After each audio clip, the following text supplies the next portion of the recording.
દક્ષિણ ગુજરાતમાં આગામી 48 કલાક અતિ ભારે છે ભારે વરસાદનું એલર્ટ આપવામાં આવ્યું છે।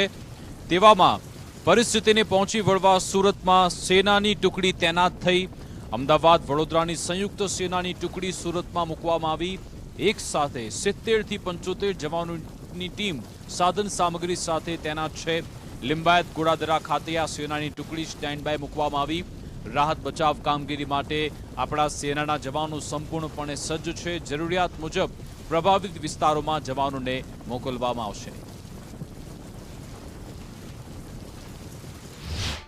આગામી 48 કલાક સુરત સહિત દક્ષિણ ગુજરાત માટે અતિ ભારે છે અને તેને લઈને જિલ્લા વહીવટી તંત્ર સંપૂર્ણ રીતે સજ્જ છે। ત્યારે નીચાણવાળા વિસ્તારોમાં જે પ્રમાણે પાણી ભરાવાની સ્થિતિ સર્જાઈ શકે છે તેવી પૂરેપૂરી સંભાવના રહેલી છે અને તે જ કારણ છે કે જિલ્લા કલેક્ટર તરફથી જે એક ભારતીય સેનાની ટુકડીની માંગ છે તે સરકાર પાસે કરવામાં આવી હતી અને હાલ ટુકડી સુરત મુકામે આવી પહોંચી છે। જોઈ શકાય છે કે ભારતીય સેનાના જવાનો છે તે હાલ સુરત મુકામે આવ્યા છે। કુલ 70 જેટલા જે જવાનો છે અને આ 70 જેટલા જવાનોને અલગ અલગ ટુકડી પ્રમાણે છે તે વહેંચવામાં આવશે અને આ તમામ જે ટુકડીઓ છે જરૂર પડીએ જે પ્રભાવિત વિસ્તારોની અંદર છે તે નીચાણવાળા વિસ્તારોમાં રાહત અને બચાવ કામગીરી છે તે કરવાના છે। એટલે સંપૂર્ણ તૈયારી સાથે હાલ આ સેનાના જવાનો છે તે સુરત આવી પહોંચ્યા છે। ત્યારે